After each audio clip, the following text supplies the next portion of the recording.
ketika dilakukan cakupan ditinjau cakupan pelayanannya, ternyata hanya ada 20. Sementara dari 93 desa yang ada di Kabupaten Barito Selatan itu masuknya rendah, ya kan? Seharusnya dia 50, tapi dia cuma 20. Nah, masuklah dia di kriteria itu ketika pencalonan tahun 2018, Pak Kades. Makanya masuk Marga Jaya, Muara Singan, dan Bintang Ara. Itu alasannya, ya. Kemudian ada lagi kriterianya, adalah kriteria wilayah. Ya, kriteria wilayah seperti apa? Tuh, bantaran kereta api, padat penduduk, kawasan industri, kawasan miskin, kawasan kumuh, pesisir nelayan, terpencil, kemudian kawasan wisata dan perbatasan. Ada lagi wadah kita dari kriteria itu? Ada Pak Kades? Terpencil, Bu. Ya? Terpencil. Terpencil. Ya. Ya. Terpencil, betul.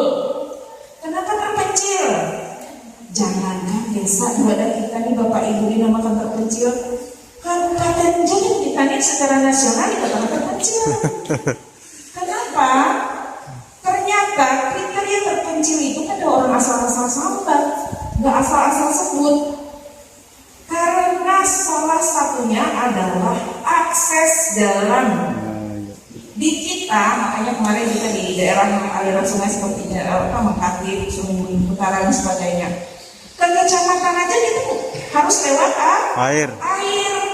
Nah, tidak terjangkau lewat darat dengan nyaman, dan akses antara kecamatan ke desa-desa, kecamatan ke kabupaten masih jauh, jalannya rusak dan lewat aliran sungai, ya. Itu yang dikatakan terpencil.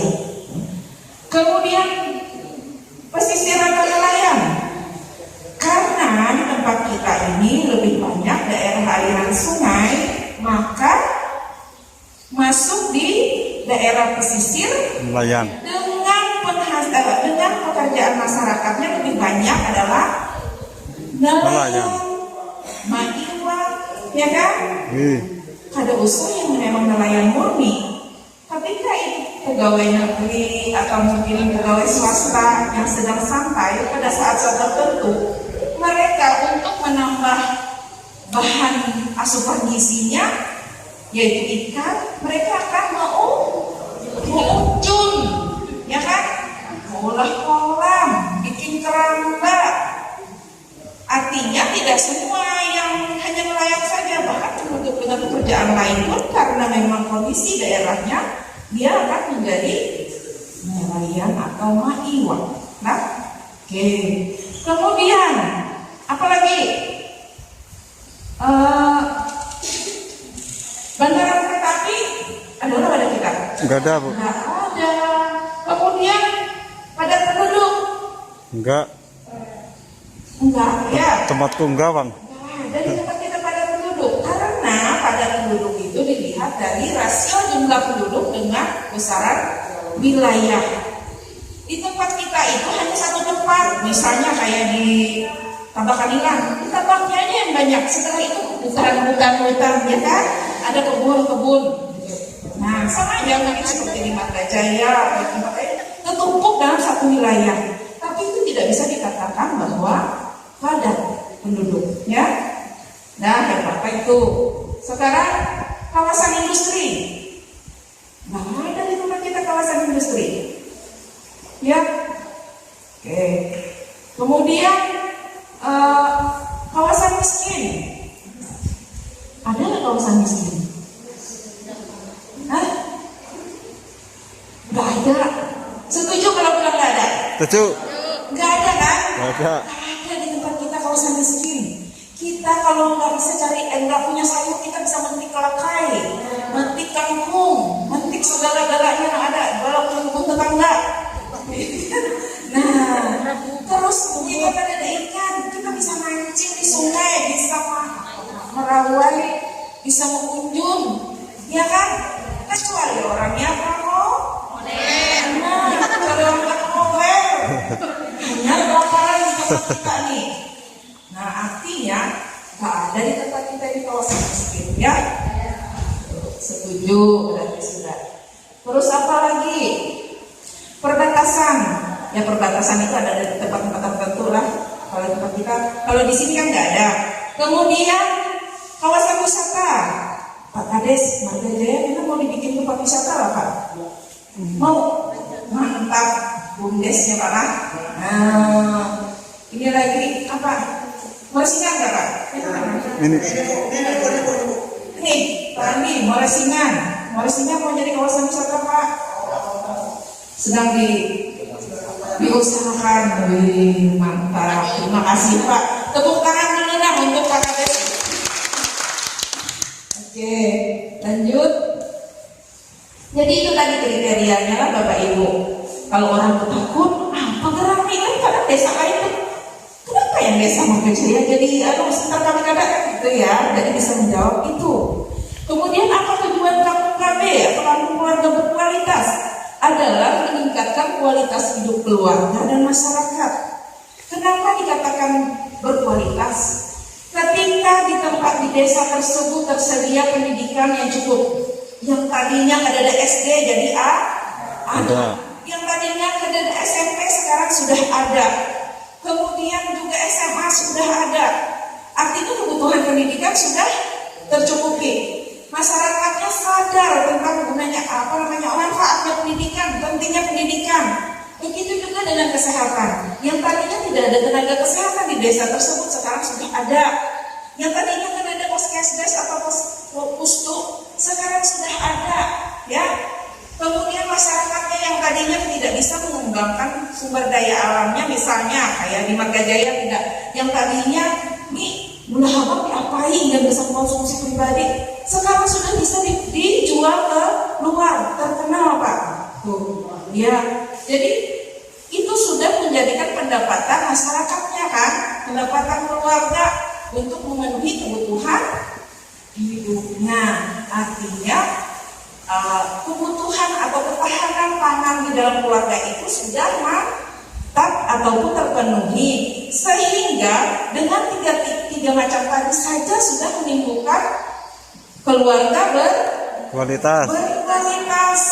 Kemudian ketika keluarga satu sudah berkualitas, menjalar lagi ke keluarga kedua, menjalar lagi ke keluarga ketiga, sampai berpuluh-puluh keluarga dalam satu desa itu menjadi berkualitas, akan menjadikan masyarakat berkualitas. Kumpulan keluarga adalah masyarakat. Makanya tadi dikatakan meningkatkan kualitas hidup keluarga dan masyarakat. Ya, lanjut. Kemudian strategi pembentukan kampung KB itu seperti apa? Pendekatan pelayanan KKBPK. Ya, pendekatan pelayanan KKBPK tadi kan sudah dijelaskan juga yang mengenai kelompok bencana, penilaian penduduk, ya kan? Kemudian penguatan 8 fungsi keluarga. Namun kalau bicara 8 fungsi keluarga, pasti Bapak Ibu langsung, wah 8 fungsi Pokja, 8 fungsi di Pokja kampung KB, ya Pak ya? Nah, 8 fungsi itu terintegrasi dengan 8 seksi yang ada di Pokja kampung KB. Nanti kita jelaskan secara rinci. Kemudian partisipasi aktif masyarakat. Kenapa bisa jadi percontohan seperti Marga Jaya? Itu karena partisipasi masyarakatnya, ya. Bapak Ibu hadir di sini dalam kegiatan ini merupakan partisipasi masyarakat. Ini partisipasi masyarakat untuk mengetahui tentang kampung KB secara utuh, ya kan? Ada lagi ujar itu tidak ada, ya. Oke. Kemudian pembangunan terintegrasi lintas sektor. Sudah saya jelaskan tadi lintas sektor seperti apa dia terintegrasi. Semua sudah di situ. Baik lintas sektor pendidikan, kesehatan, pertanian, ya, agama, lingkungan dan lain-lain. Lanjut. Pengembangan pergerakan kampung KB. Pertama adanya tenaga lini lapangan. Siapa tenaga lini lapangan? Tenaga lini lapangan itu ya dari kantor BKKBN akan di tempat kita dari BKKBN 3A. Silakan Ibu, silakan masuk. Itu adalah tenaga lini lapangan. Kemudian pemerintah daerah. Kenapa saat ini kita yang undang Bapak itu adalah camat, ya? Ini kantor DPPKB.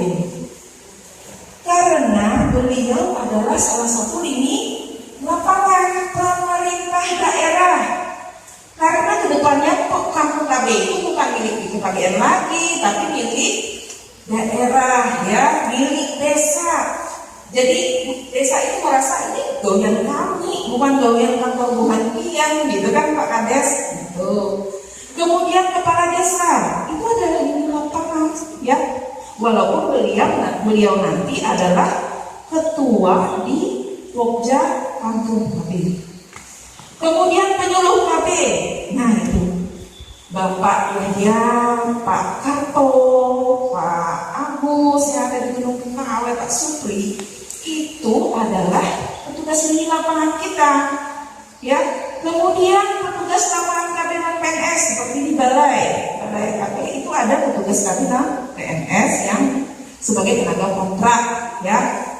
Dan ini pembantu pembina keluarga berencana desa dan sub pembantu pembina keluarga berencana desa. PPKBD dan sub PPKBD yang ada di desa, kalau memang berdaya guna dan diberdayakan, mereka adalah perpanjangan tangan dari BKKBN dan mereka adalah akar rumput yang berada di masyarakat. Ada kan di sini PPKBD, sub PPKBD? Ada. Nah, sudah tahu kan tugas dan fungsinya? Oh, artinya pergerakan kampung KB memang melibatkan buhantian sebagai PPKBD, PPKBD, ya. Lanjut. Tersedianya bidan yang sedang mengikuti pelatihan di wilayah kampung KB. Kenapa harus ada tenaga bidan? Yang namanya kampung keluarga berkualitas adalah kampung keluarga yang sudah berencana. Yang namanya ini keluarga berencana siapa? Yang melayani keluarga berencana? Tenaga bidan. Tenaga bidan, betul. Kan yang masang implan bidan. Masa yang masang implan itu? Tidak mungkin kan? Langsung begitu-gitu lah melihat darah pingsan. Jadi gitu. Kalau tidak ada bidan, ada tenaga perawat, ya. Tuh. Jadi nanti kita akan jelaskan di Pokja itu, karena di sana harus tenaga-tenaga yang berkompeten di bidangnya. Kemudian tersedianya regulasi pembentukan kampung KB. Kenapa itu harus? Makanya ulun bilang kemarin ada di note kita diminta untuk membawa SK Pokja, ya. Walaupun ada di tempat kita sudah ada seperti Marta Jaya, Marasingan, ya. Karena itu regulasinya, dasar itulah organisasi itu bisa berjalan, dasar itulah bisa dianggarkan oleh desa, dasar itulah kegiatan-kegiatannya akan disokong oleh pemerintah daerah, ya. Jadi kadang-kadang asal-asalan, ya. Karena ditanya apa sih mampu KB mau urus segala ini. Nah, nih kami ada dasarnya, kami diisi SK-nya kepala desa, ya. Lanjut. Kemudian adanya Pokja Kampung KB. Nah, tidak ada yang namanya organisasi kalau tidak ada struktur. Nah, struktur itulah nanti di Pokja Kampung KB, ya. Kemudian adanya sekretariat atau posko Kampung KB. Sekarang ini sekretariatnya masih di balai desa. Nggak apa-apa, karena memang kondisi kita pun sekarang ini, terutama sedang pandemi ini, semua anggaran dipangkas lah. Saya ingat Pak Rohimin tahun kemarin cerita ke saya, Bu, kami ini sudah menganggarkan sekian untuk pembangunan rumah data. Karena rumah data itu poskonya, ya, dia punya tersendiri, bukan di balai desa. Amunnya semua tergabung di balai desa, malu balai desa. Kenapa saya bilang malu? Program keberdataan ditumpuk di situ ya. Tapi ketika data itu berada di rumah data Bapak, dan di sana ada tenaga IT-nya yang bisa menggunakan komputer set, itu akan lebih terbantu. Jadi kepala desa ketika memerlukan data-data yang harus segera sudah ada lagi buka ini mana ya, ada tinggal tunjuk bukakan filenya gitu Pak. Nah ketika ada kunjungan langsung kita jabarkan ini keperluan desa kami kekurangan ini sudah, nggak usah lagi Pak baca carian. Nah itu sebenarnya Pokja Kampung KB itu adalah program yang strategis. Jadi kita melulu urusan keluarga berencana aja, bukan. Kalau kita memahami secara menyeluruh, itu untuk kepentingan desa, untuk kepentingan secara keseluruhan. Karena data yang ada di rumah data itu semua data, bukan cuma data berapa jumlah ibu dengan ber-KB ini atau ibu dengan ber-KB pil, ibu dengan ber-KB suntik. Enggak, di rumah data itu lengkap. Data jalan, jalan Margajaya hingga 1 di aspal, yang 2-nya kededak, tergambar Pak di sana, ya. Tuh, kemudian data kesehatan. Ini yang sakit menular ada sekian, yang sakit ispa ada sekian, kemudian bayi baru lahirnya sekian, jumlah remajanya sekian, jumlah berkabar itu sudah nggak usah diceritain, itu sudah pasti terdata semua dibantu dengan Bapak PKB-nya, ya. Nah, jadi nggak lagi yang program rumah data, ya. Kemudian memiliki sumber dana APBN, APBD, ADD, dan partisipasi masyarakat maupun CSR swasta. Kalau Kampung KB itu sudah jalan, bisa dianggarkan oleh Bapak Kepala Desa melalui dana desa, Pak. Ya, kalau APBN langsung nanti di tempat kita, yaitu berupa pertemuan-pertemuan seperti ini, nanti, gitu. Kemudian, ya siapa tahu kedepannya ada APBD menunjang anggaran itu, misalnya kayak kemarin kan Pak Imin ya, sebelumnya kan kita tidak bisa nih pembangunan ini rumah data. Nanti ketika kita sudah mulai membaik, pandemi sudah berakhir, mudah-mudahan kembali bisa dianggarkan, gitu ya Pak ya. Memang saat ini mungkin Bapak Ibu bertanya, kita ini pola kegiatan ini, kalau kepala desa, pusing lagi ini menganggarkan ini dari mana? Jangan berkecil hati dengan kondisi saat ini. Sekarang kita ketahui ini secara teori, tapi ketika sudah bisa kita wujudkan, tinggal actionnya lagi Pak, ya. Jadi seperti itu. Kalau untuk CSR itu, kalau misalnya Bapak Ibu wilayahnya berada di link 1 perusahaan, silahkan diajukan, ya. Kemudian adanya kelompok kegiatan atau poktan. Nah, Bapak Ibu, ibu-ibu di sini pasti terlibat dalam salah satu kelompok kegiatan yang ada, ya kan?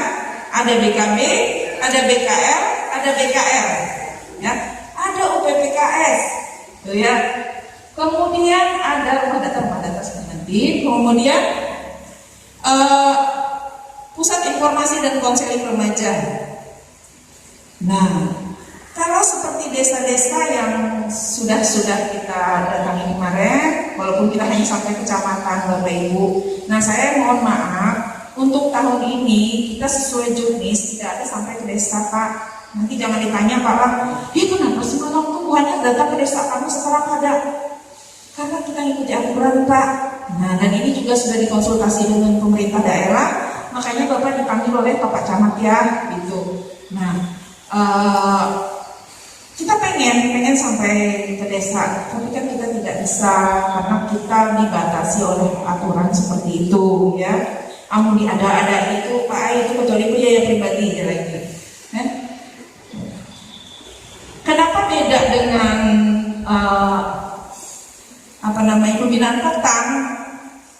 Kalau pembinaan poktan atau kemudian stunting, mereka akan langsung ke desa.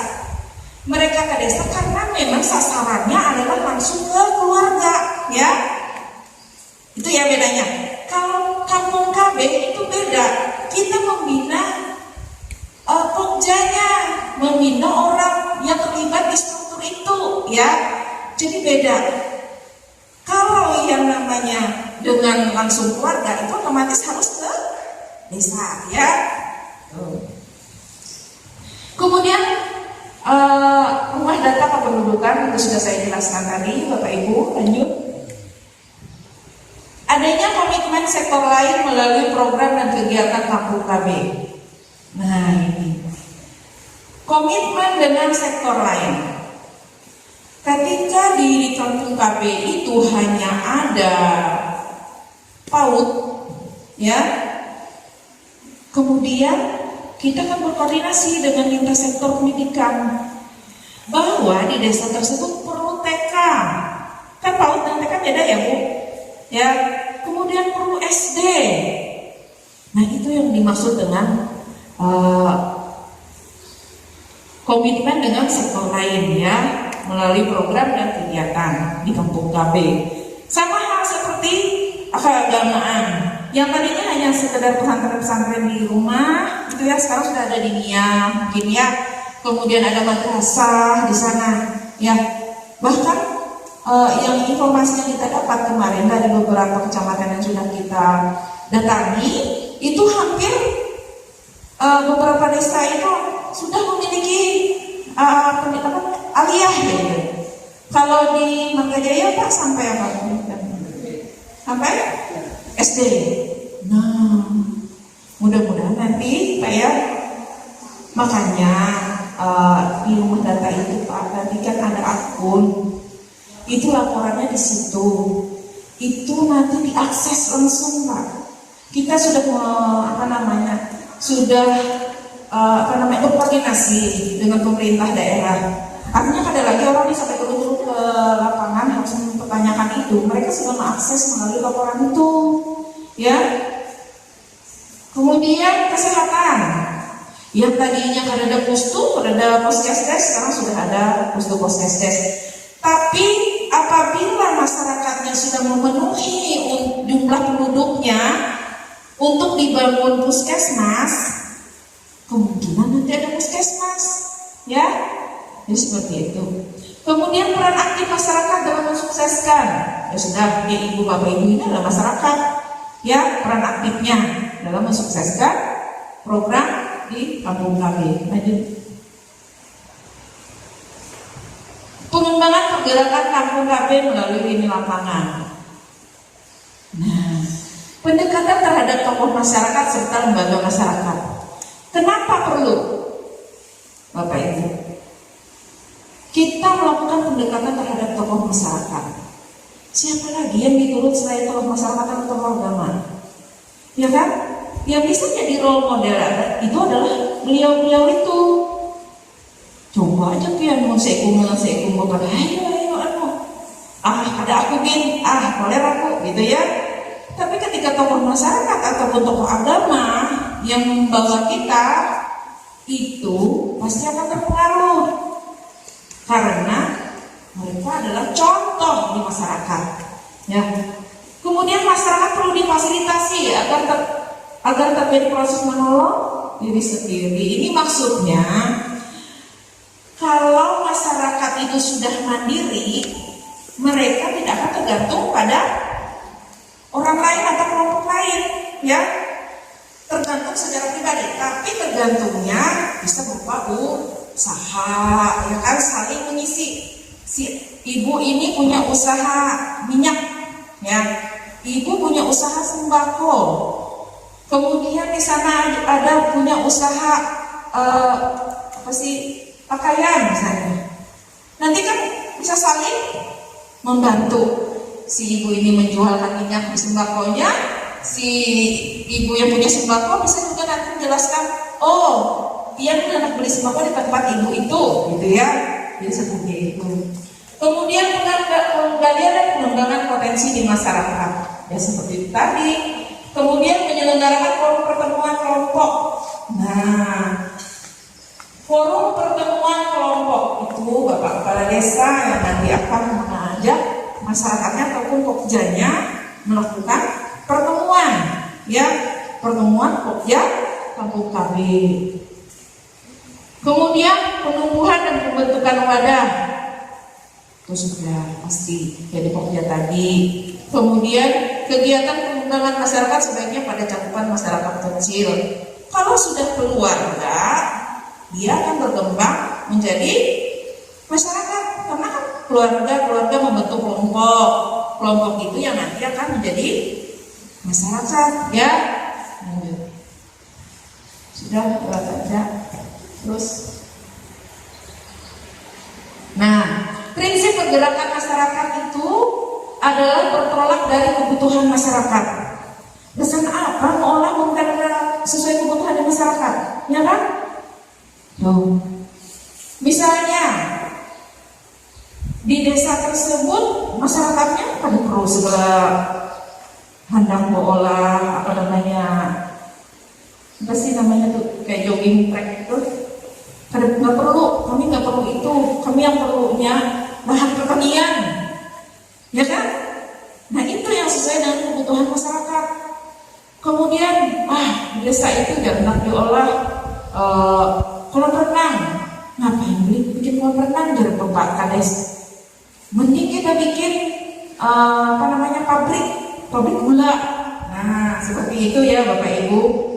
Gunanya adalah untuk memperbaiki mutu, ya, mutu dan kualitas dari masyarakat itu sendiri. Kenapa dikatakan di situ pergerakan masyarakat dimulai dari pengorbanan masyarakat yang jadi pengurus di Poktan? Uang pian dibayar dengan apa? Dengan terima kasih kan dulu, ya kan? Bukan pian masuk ke kepengurusan itu pasti dengan ikhlas kan? Awalnya sampai sekarang maksudnya gitu ya. Sampai sekarang apa? Nah itu yang dimaksud dengan pengorbanan masyarakat. Tidak akan terbentuk kalau ada yang mau berkorban. Makanya yang jadi kader di Poktan itu, baik itu BKB, BKR kurangnya itu aja, ya lah Bu. Nah, karena tidak semua yang sadar dan tidak semua berjiwa sosial itu. Tapi jangan salah, rezeki pada kemana-mana Bapak Ibu. Amin. Ada aja, tahu-tahu jadi Pak Kades perlu nih diberi honor. Tenang. Nah, ya kan? Paling kada buat bensin. Apa Pak? Beli sabun muka, ya kan? Biar celoknya, ya malah. Tuh, skincare, iya tadi. Skincare jadi Bapak itu. Oke, lanjut. Fase perubahan pergerakan masyarakat, menumbuhkan kebutuhan, ini dan teori. Terus pengembangan melalui mitra. Lanjut, sudah dijelaskan tadi. Terus, nah ini indikator keberhasilannya Pak. Indikator keberhasilan dari Kampung KB. Meningkatnya capaian program Bangga Kencana di Kampung KB dengan meningkatnya kesertaan alat kontrasepsi NKJP. Kalau di Parga Jaya, saya dengar banyak yang memakai implan. Betul Pak Yahya. Nah, implan itu adalah masuk di alat kontrasepsi jangka panjang. Ya, artinya ketika orang masuk menggunakan alat kontrasepsi jangka panjang, dia merencanakan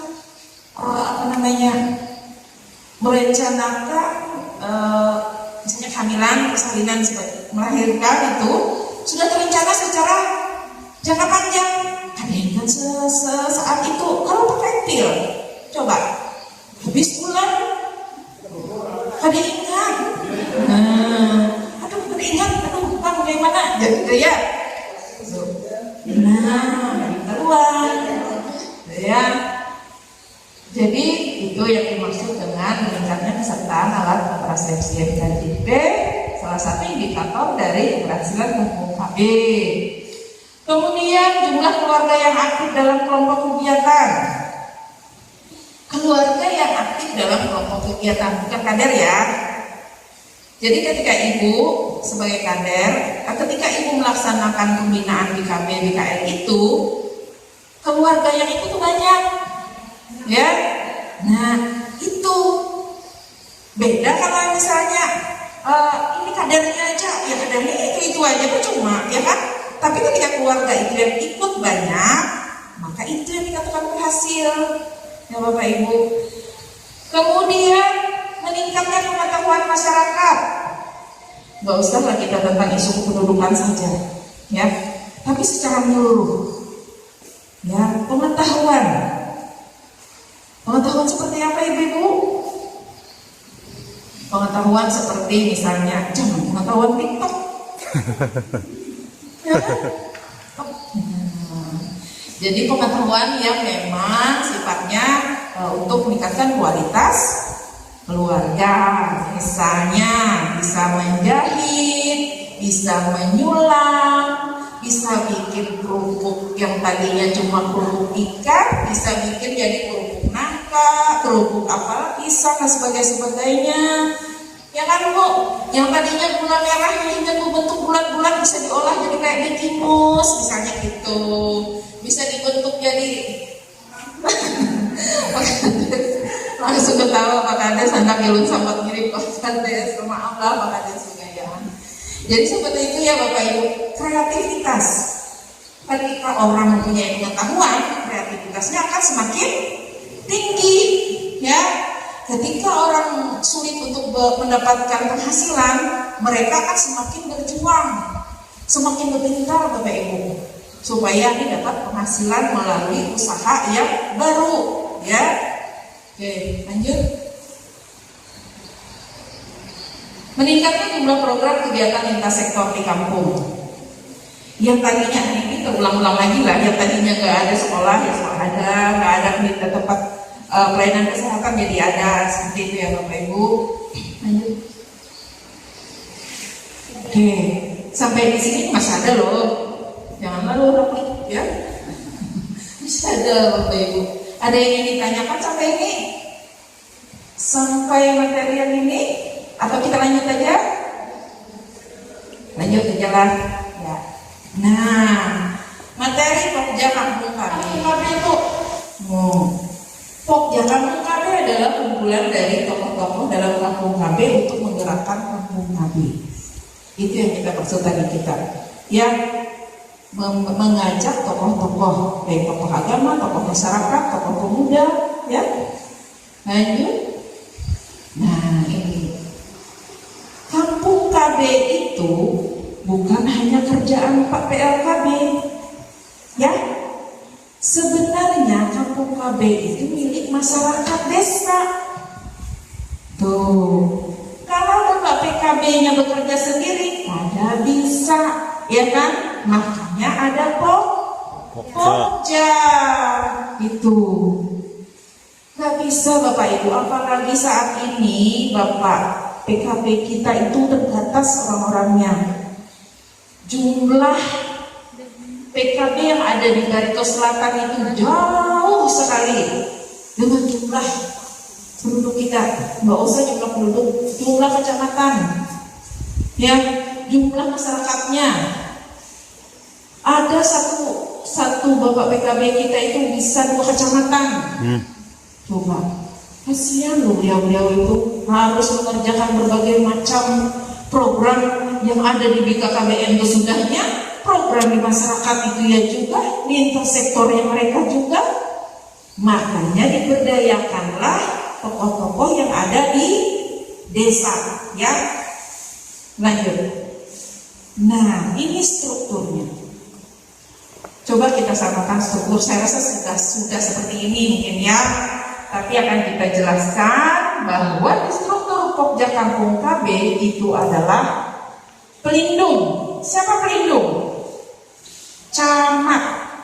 Jangan salah Bapak Ibu. Sebagai pelindung adalah camat. Mereka adalah pemilik wilayah di atas kepala desa, ya. Kemudian penasehatnya bisa BPD, LPM atau tim penggerak PKK. Amun sudah ujar Pak Ibu PKK, Mas, jangan kadang lah, pasti diturut, ya kan?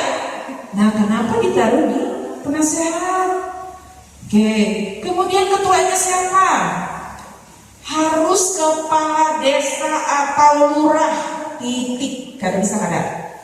Kenapa harus kepala desa atau lurah? Beliau adalah penguasa desa, baik menguasai masyarakat maupun menguasai anggaran. Ya, beliau nanti akan menyisihkan, beliau nanti yang tahu ini harus dibawa kemana nih pokjanya. Apakah hendak mati suri, hendak jalan, atau hendak berlari? Tergantung dari ketua pokja, ya kan? Kemudian sekretarisnya siapa? PKB atau PLKB yang memang membina di wilayah desa tersebut, ya. Kemudian bendaharanya tim penggerak PKK. Soalnya Bu, Bapak, amun sudah ibu-ibu tuh memegang duit, tahu seorang kan? Gimana Bu? Aman. Aman nggak Pak? Aman. Aman. Masuknya segera, keluarnya Aman juga.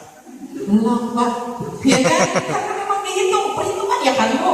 Perempuan itu memang wajib perhitungan, kalau enggak jadinya cukup sebulan, ya kan? Nah, yang pasti mohon maaf Bapak, yang namanya uang istri adalah uang istri. Uang Bapak adalah uang istri juga, ya kan? Maaf ya, boleh Bapak jadinya diisi lagi yang lain, maksudnya ada hasil lain. Sisi di dompet, jangan ketawa mak-mak. Sudah kita tahu lah ibu lah. Jadi pegang aja yang uang istri.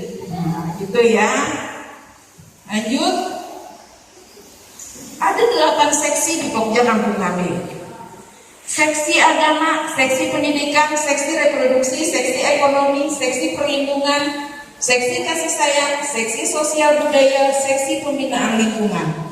Itu nanti terintegrasi dengan 8 fungsi. Ya dari ini tadi Bapak Ibu. Seksi agama. Yang duduk di seksi agama siapa? Pak Ustadz. Mantap. Tokoh agama. Tidak mungkin mungkin anak tahlilan menyuruh orang, ya kan? Nah, itu fungsinya Bapak Ibu. Tidak mungkin waktu ketika kalian Bapak Ibu melakukan akikahan, kita suruh orang dari anak dan mana? Tidak mungkin kan? Pasti tokoh agama setempat kan? Nah, di situ nanti fungsi agama, ya. Kemudian seksi pendidikan. Siapa yang ada di seksi pendidikan? Nah, betul Bapak Ibu.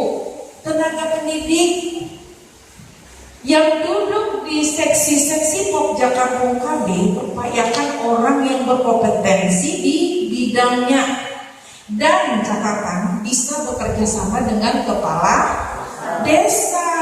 Kalau pada organisasi pada jalan Bapak Ibu, mau saya ikut ke sana, ya kan? Nah itu. Kemudian seksi reproduksi, siapa yang di situ? Bidan. Betul, bidan atau perawat. Kalaupun tidak ada, upayakan tenaga kesehatan lainnya. Seksi-seksi ini kalau tidak ada orang yang basic pendidikannya sesuai dengan seksi itu, silahkan orang yang memang mempunyai jiwa mendidik, mungkin gitu ya. Kalau memang, tapi saya rasa di desa itu ada yang kerja guru, ada yang kerja bidan, ada yang kerja perawatnya, ya kan? Nah, kemudian seksi ekonomi. Siapa yang ada di seksi ekonomi? Siapa Pak? Mantap Pak. Pengusaha apa Pak? Bisa boleh, ya kan? Kenapa beliau? Ayo. Nah, karena ya bukan berarti itu harus pengusaha yang berhasil, belum tentu juga, nggak mesti. Tapi yang memang mau masuk di organisasi ya Bapak Ibu. Karena pola pikirannya ya itu akan ditularkan kepada masyarakat, ya kan? Dia berhasil ketika berhasil usahanya, dia akan ceritakan harusnya kayak ini. Aku dulu pinjamnya di sana ada pinjaman lunak, Itulah maksudnya. Ya, ampun Anda kurang memberitahu apa-apa. Jadi apa? Jangankan untuk merangkul atau memberitahu kita, untuk dirinya sendiri saja tidak bisa, ya kan? Nah, kemudian seksi perlindungan. Siapa yang ada di seksi perlindungan? Bapak Ibu. Polisi lah.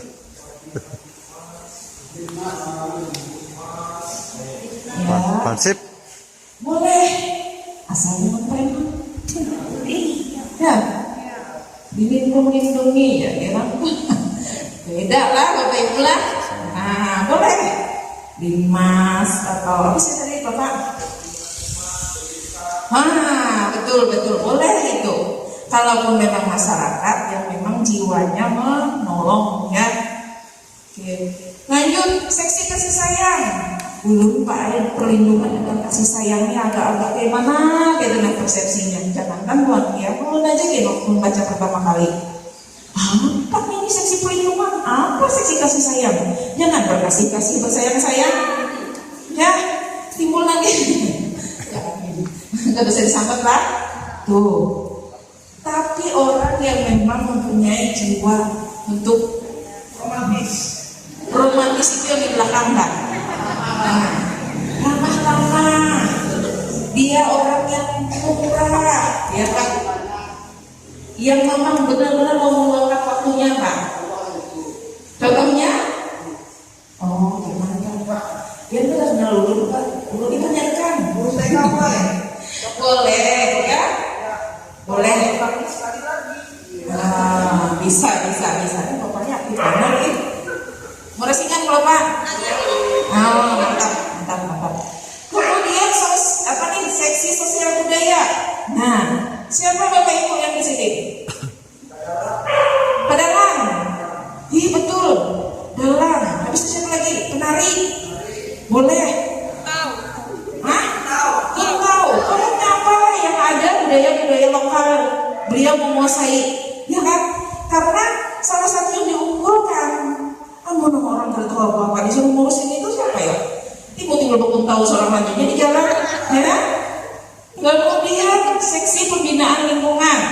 Nah, ini orang yang memang jangan biar suruh orang ambil sampah terus di luar sana.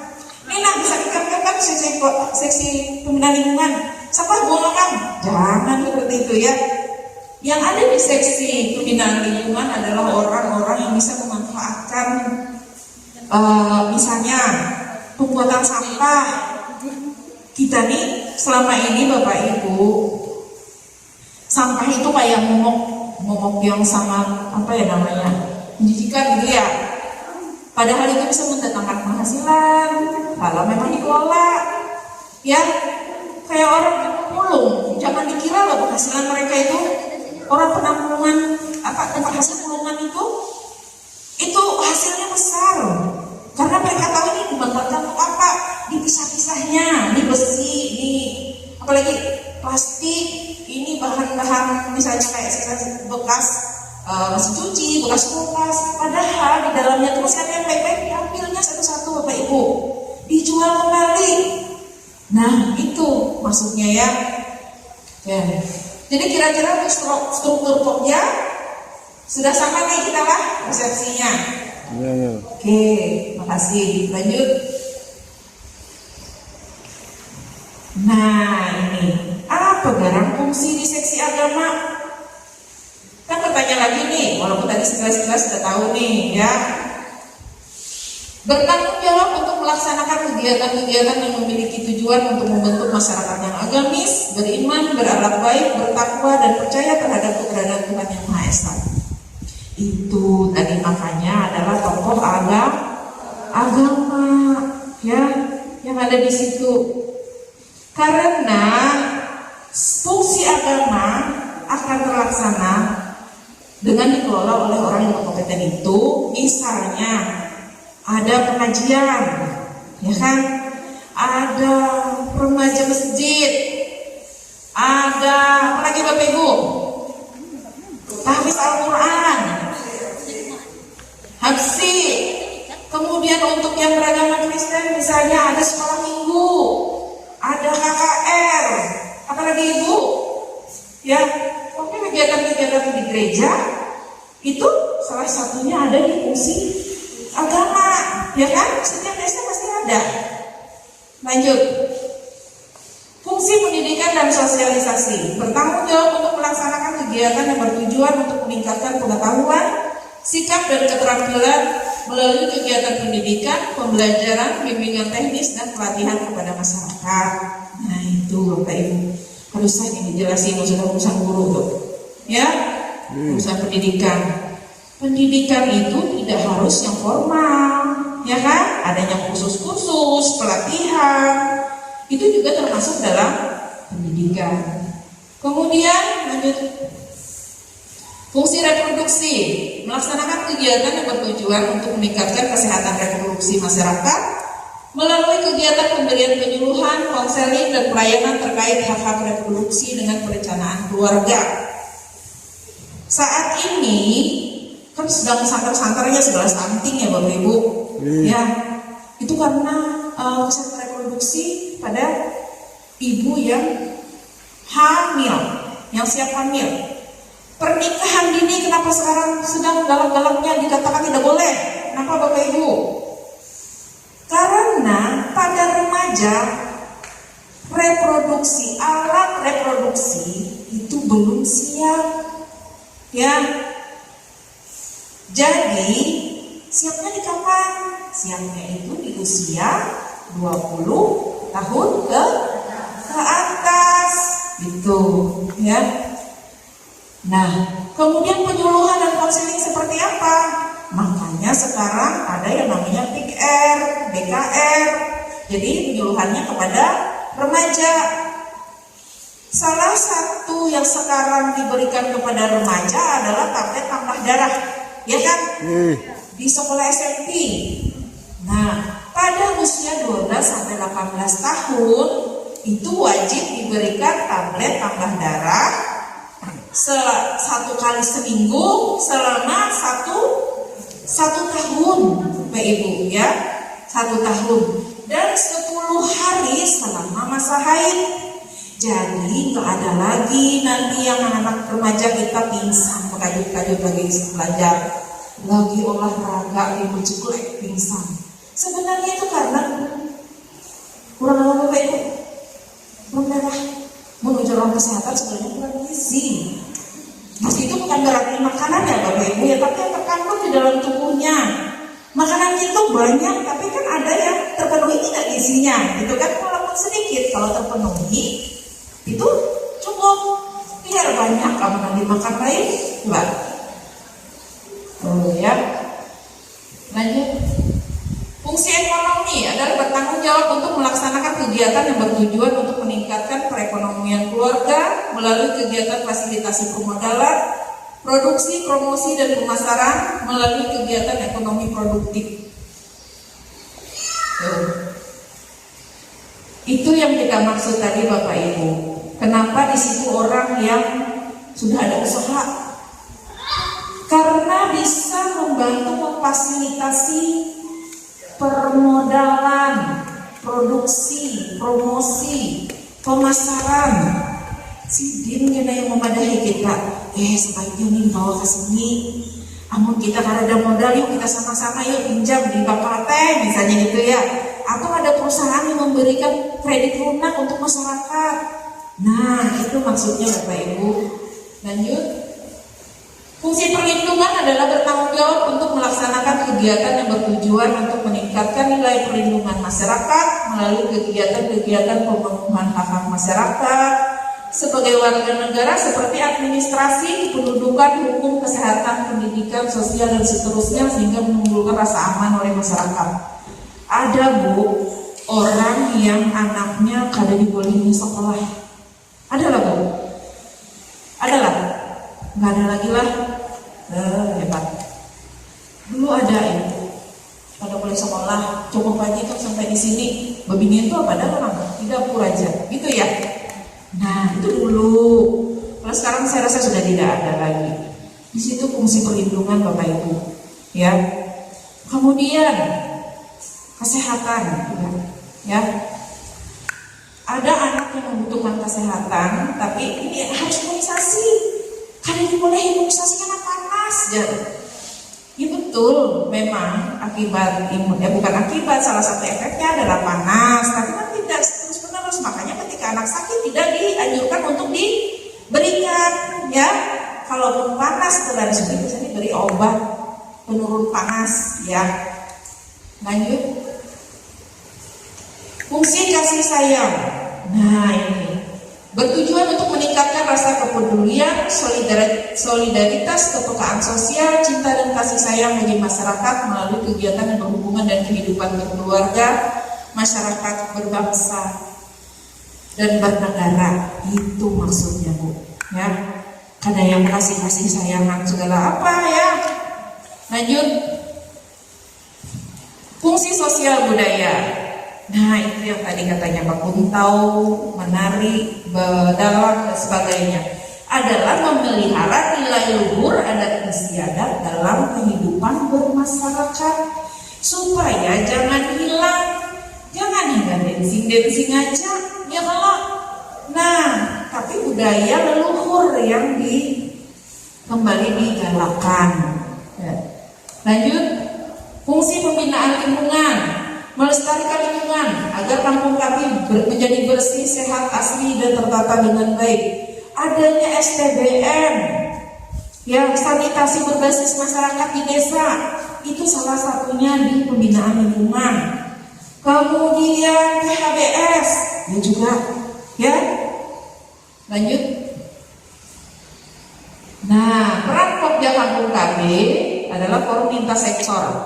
Nih Pak. Peran Pokja Kampung KB adalah forum lintas sektor yang memiliki kesamaan persepsi tentang penduduk sebagai subjek objek pembangunan bangsa. Itu merupakan fondasi pertama dan utama dalam pengubahan bangsa. Ya, kalau forum lintas sektornya sudah jalan, maka sama-sama memahami, sama seperti pertemuan kita saat ini. Kita satu persepsi. Nggak ada lagi siapa yang jadi ketua, siapa yang jadi pokja, siapa yang jadi anu, nggak ada lagi, sudah jelas tadi ya Bapak Ibu siapa yang ada di struktur itu, ya. Jadi harus sama. Jadi kita sama-sama menyamakan persepsi. Untuk yang lain-lainnya mengadvokasi penentu kebijakan. Kenapa saat ini Bapak Ibu dipanggil oleh pecamat? Itu adalah salah satu advokasi kita dengan pemerintah kecamatan, ya. Makanya dikatakan di situ mengadvokasi penentu kebijakan. Sama dengan kita mengadvokasi kepala desa. Saat ini saya sedang mengadvokasi kepala desa. Itu. Kemudian memotivasi lintas sektor dan masyarakat untuk melakukan perubahan secara bersama-sama.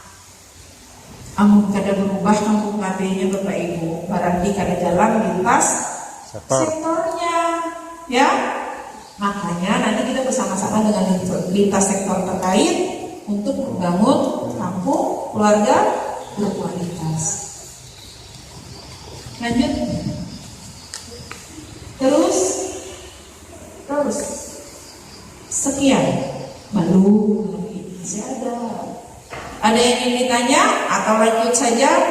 Yang ini mengenai Poktan nanti. Mengenai Poktan tidak banyak Bapak Ibu. Oleh ulun percaya bahwa yang sudah rancak dijejali dengan yang namanya Poktan, ya. Setiap kali bidang K3 di DPPKP itu turunkan ke desa-desa menjelaskan tentang Poktan itu apa, Poktan gitu ya. Kelompok kegiatan. Oke, lanjut Poktan. Kita sekilas saja tentang Poktan. Adalah apa tadi Bapak Ibu?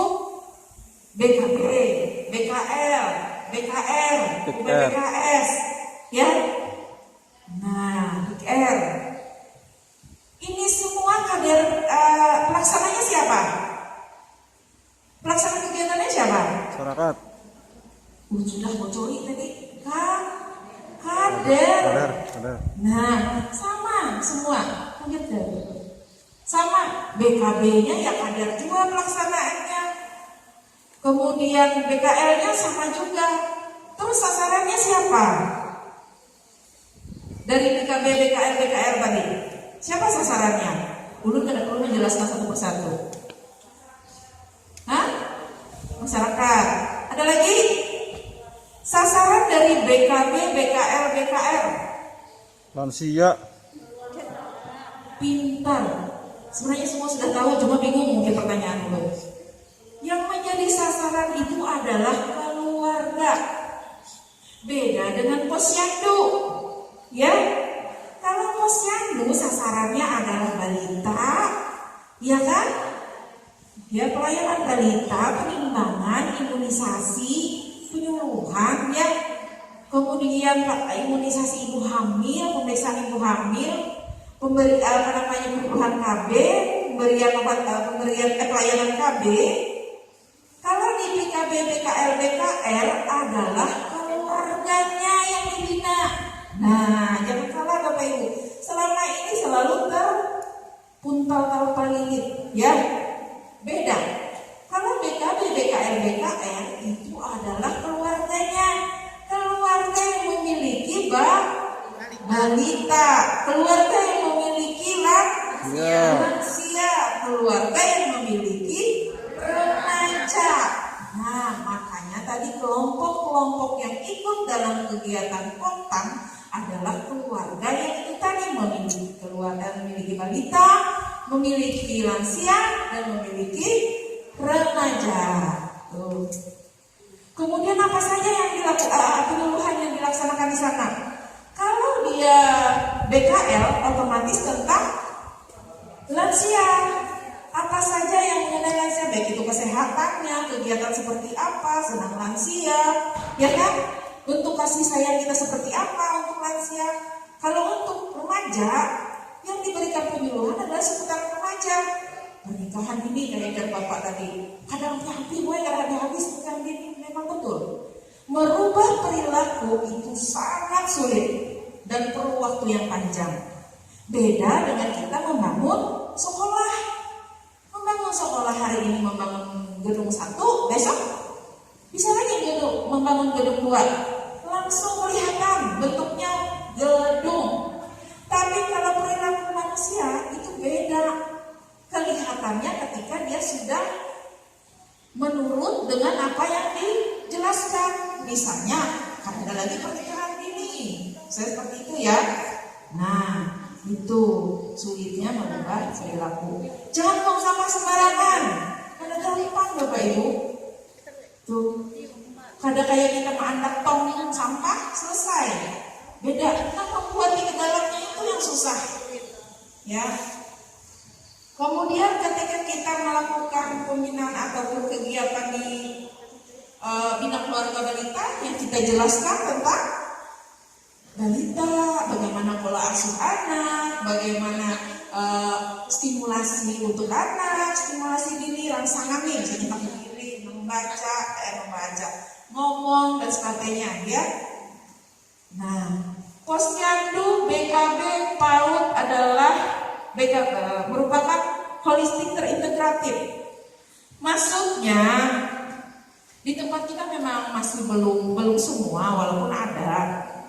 Kedepannya pelaksanaan kegiatan di desa itu Bapak bisa dilaksanakan secara bersamaan. Itu yang maksudnya terintegrasi. Jadi PAUD yang ada di desa diparak-parakin nih Pak dengan posyandu, ya tempatnya. Kemudian posyandu lansia diparaki juga, posyandu remaja didekati juga. Bina keluarganya, BKL didekati juga dalam satu wadah.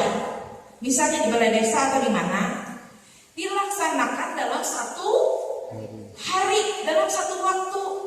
Jadi yang kadarnya Pak kada perhitungan lagi di 3 hari karena kegiatan ini, 3 hari karena kegiatan itu. Ya kan Ibu, sebulan berulang-ulang. Pusing kepala desa menyiapkan honor. Iya lah Pak. Itu salah satu penghematan loh Pak, Bapak Kepala Desa. Penghematan anggaran, ya kan? Penghematan tenaga, hemat waktu, hemat tempat. Dan keluarga yang datang kada berulang-ulang datang. Orang banyak Bapak Ibu, apalagi zaman Covid kayak ini, aduh keluar aja malas, ya kan? Nah itu maksudnya holistik dan integratif. Jadi bisa dilaksanakan dalam waktu bersamaan. Capaiannya kan sudah jelas bahwa terlaksana kegiatan itu hasilnya seperti ini, cakupannya tinggi, ya, gitu. Lanjut.